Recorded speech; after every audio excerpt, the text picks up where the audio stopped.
আপনি মা হতে চলছে। মানে কার মা? তুমি মা, তোমার পেটের ভিতরে বাবু তো হচ্ছে, আমি বাবু হতে চলেছি। কি বলতেছো তুমি? একটু আগে ডিভোর্স পেপারে সাইন করে আসছি, আমি মা হতে চলছি মানে? আমি এখন বাসে যাবো। কোথায় বাসে যাবো তুমি? আমার কথা তুমি কি বল? আমি এই বাচ্চা রাখতে পারবো না, আমি রাখবো না। তোমার এখানে বাচ্চা আমার কি ভাবছিলা তুমি? তোমার মতো মানুষের সন্তান আমি আমার পেটে রাখবো? তুমি ভাবছিলা যে তোমার পরিচিত হসপিটাল থেকে যদি আমি অ্যাবর্শন না করাই, এই ঢাকা শহরের আর কোনো হসপিটাল থেকে আমি অ্যাবর্শন করাতে পারবো না? টাকা থাকলে এই পৃথিবীতে সবকিছু সম্ভব। তো তুমি আমাকে তোমার এই চেহারাটা আর কোনোদিন দেখাবে না। আচ্ছা, প্রবলেমটা কোথায় আমাকে বলো? আমি তো আমার যে অভ্যাসগুলো এটা তো, আচ্ছা হাঁটি নিচে গ্লাস আছে কিনা দেখো, নাই কেন? ওই যে পেট্রোলের উপরে আবার ভেজা গামছা নাই, ওটা বারান্দায়। আগে মোজা তো নাই, আমি জুতা পরে ছেড়েছি, আমি সেন্টার করবো। আমি কোনোভাবেই তোমাকে কোনো কমপ্লেন করতে পারবো?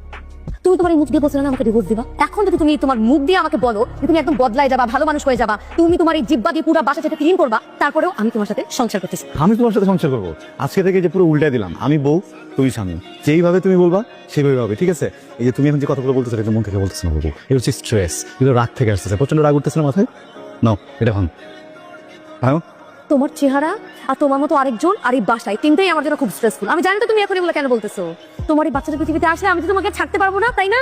সো এত বড় ভুল আমি করতেছি না, পারলে আমাকে আটকায় দেখাও। তুমি বলে লাগেজ আটকে দেয়। তুমি আমাকে খোটা দিচ্ছ? কি নিয়ে? এই যে লাগেজটা তোমার টাকা কিনা না, তোমার টাকার 1 সুতা পরিমাণও আমি নিব না। দেখো না তুমি, দেখো এই বাচ্চা আমি এই পৃথিবীতে আনতেছি। আপনি তো ম্যারিড, আমরা চাইলেই আপনার অ্যাবর্শনটা করতেই পারি, কিন্তু এখানে আইনি কিছু জটিলতা আছে। ইভেন আপনার অভিভাবক আর আপনার হাজবেন্ডকেও প্রয়োজন আছে, তার পারমিশন ছাড়া আমরা আপনার অ্যাবর্শনটা করতে পারবো। আপনারা যে কি করেন, আচ্ছা দাঁড়ান দেখছি কি করা যায়। আর আপনার কিছু সাইন লাগছে। ও বাবা গো, ও মা গো, ও বাবা, ও বাবা, মা। চিৎকার করছে কেন? তেমন কিছু না, আপনার মতো সেম কেস, অ্যাবর্শন করতে আসছে, বাচ্চা রাখবে না। ও বাবা গো, ও মা গো। এখানে আপনার একটু বরং সই দিয়ে দিন। পেন নিয়ে যদি সারা জীবন ভালো থাকা যায়, তাহলে আমি পেন নিয়ে কোনো সমস্যা নেই। আপনি কিছু ভাবছেন? না না, আমি কিছু ভাবছি না, আমি রেডি। আচ্ছা আপনি এখানে সাইন দিন, আমি ভিতরে সবকিছু ঠিকঠাক করে আসছি। হ্যালো, আপনি যেমন সাহেবের ওয়াইফ বলছেন? এখন সে আমার হাজবেন্ড না। তারপর বলুন, ফোন করেছেন কেন? উনি একটা অভিযোগ জানাইছে আপনি নাকি ওনার বাচ্চা আবশ্যক করতে যাচ্ছেন। মানে আপনি বললেই হবে নাকি? দেখুন ম্যাম, এটা আমার কথা না, এটা কোর্টের কথা। উনি কোর্টে অভিযোগ জানাইছে, কোর্ট পরবর্তী সিদ্ধান্ত না জানানো পর্যন্ত আপনি এই বাচ্চা আবশ্যক করতে পারবেন না। আপনার কাছে কি সেই অভিযোগের কোনো কপি আছে? ঠিক আছে, আমি আপনাকে হোয়াটসঅ্যাপ করে দিচ্ছি, আপনি একটু দেখুন। ঠিক আছে, পাঠান। বাই। ওজন কত? সত্যি আমি বই দেখে যেটা বুঝলাম, তোমার মোটামুটি 10 থেকে 12 কেজি ওজন পুরো জার্নিতে বাড়াতে হবে, এটা স্বাভাবিক। এর থেকে কম হলেও সমস্যা, এর থেকে বেশি হলেও সমস্যা। এখন স্বাভাবিক ওজন থেকে 10 কেজি 12 কেজি ওজন বাড়াতে হলে অবশ্যই খাবার বাড়াতে হবে। সে খাবারটা তুমি কি বাড়াবা? বাজে খাবার খাবা? জাঙ্ক ফুড খাবা? Burger, sandwich, pizza? তোমাকে খেতে হবে ডিম, দুধ, মুরগির মাংস, মুরগির কলিজা, আরো সেই সমস্যা। আরে কি সমস্যা? যুদ্ধে নামছো নাকি তুমি? এইভাবে রাস্তা পার হয়? হ্যাঁ আমি যুদ্ধে নামছি, আর আমি এইভাবেই রাস্তা পাচ্ছি। আপনার কোনো সমস্যা? না, আরে দাঁড়াও, 1 মিনিট 1 মিনিট।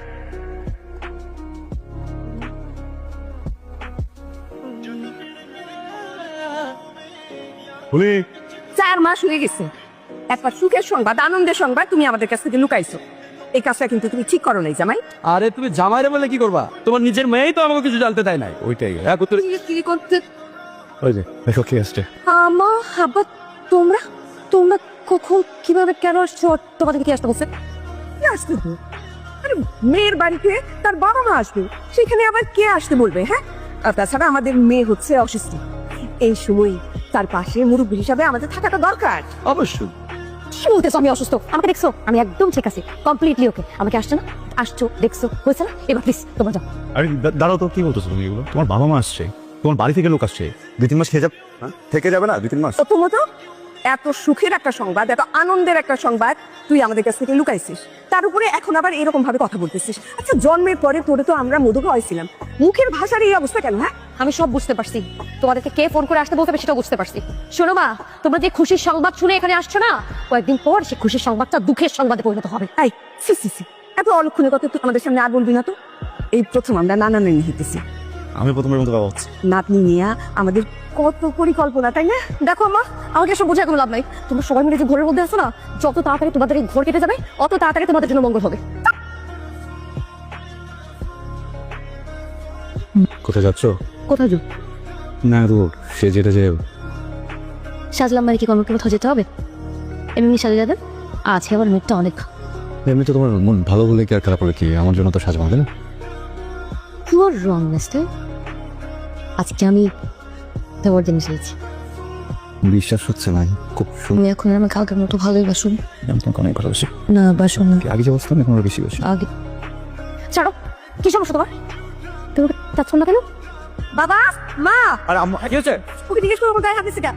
এই তুমি আসো, তুমি বলতে চাও? হ্যাঁ, না না না সে আমি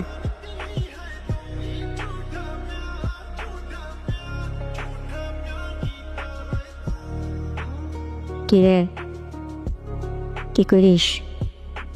ঘুমাস? আর মাত্র 3 মাস পর তোর সাথে আমি দেখা হবে। তুই কার মতো হবি দেখতে? আমার মতো নাকি তোর ঝগড়াটে বাবার মতো? খবরদার ঝগড়াটে বাবার মতো হবি না। আমার কি ব্যাপার? তোর বাবার মতো দুষ্টামি করা শুরু করছিস তাই না? আর আবার সিয়াম, তাড়াতাড়ি আসো। আসতেছে। আরে কি হয়েছে নাকি বাচ্চা কেন? তোর বাচ্চা আমাকে লাথি মারতেছে কেন? তোর বাচ্চা আমাকে লাথি মারতেছে কেন? বাচ্চা লাফ কি হয়েছে? হ্যাঁ দৌড় দেখ। বাবা, এ বাবা, শোনা কি হয়েছে তোমার? হ্যাঁ, তুমি কি মাকে লাথি দিচ্ছ? এই বোকা, লাথি মার কষ্ট হবে না? হ্যাঁ, কি কথা বলিস না কেন? হ্যাঁ, এই কেউ তো আসলে লাথি দেয়।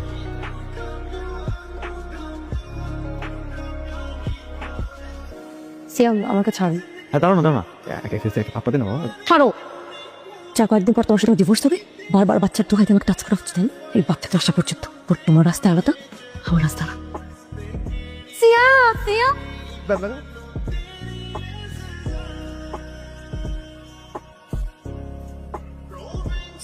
আপনার ওয়াইফের সিচুয়েশনটা তো অনেক ক্রিটিক্যাল অবস্থায় যদি আমরা সিজার করি তাহলে আপনার ওয়াইফকে বাঁচানো যাবে না, আর যদি ন্যাচারাল ডেলিভারি হয় বেবিটাকে বাঁচানো যাবে না। তাই আমাদের একটা ডিসিশন দরকার, স্পেশালি আপনার কাছ থেকে।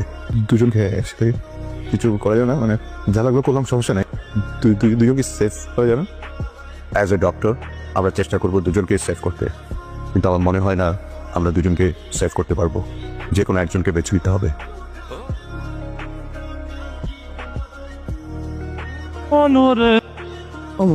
ওয়াইফ ঠিক আছে, আপনি ভেঙে পড়েন না। আমাদের অ্যাডমিনে গিয়ে পেপার ওয়ার্ক আছে, ওগুলো আপনি করে তাই দেখতে দেখছি। জ্বালায়া হেরে এই জ্বালায়ার প্রাণে এই জ্বালায় সয়না আর প্রাণ। কংগ্রাচুলেশন সিএম সাহেব, আপনার ছেলে হয়েছে। মা কবি ভালো আছে, মা বাচ্চা দুজনে ভালো আছে, বাচ্চা ইনকিউবেটারে আছে, চাইলে মায়ের সাথে দেখা করতে পারেন। মাও ঠিক আছে, বাচ্চা ঠিক আছে। হ্যাঁ এটা করে দেবেন? হ্যাঁ টেনশন করবেন না, বাচ্চা ভালো আছে। আমার মেয়ে, আমার মেয়ে কেমন আছে? একটা কথা বলবো, আমার বাচ্চা কিন্তু আমার সাথে থাকবে, আমি তোকে দিব না। মা যদি ওকে দেখতে চায়, সেও যেন আমার সাথে থাকে।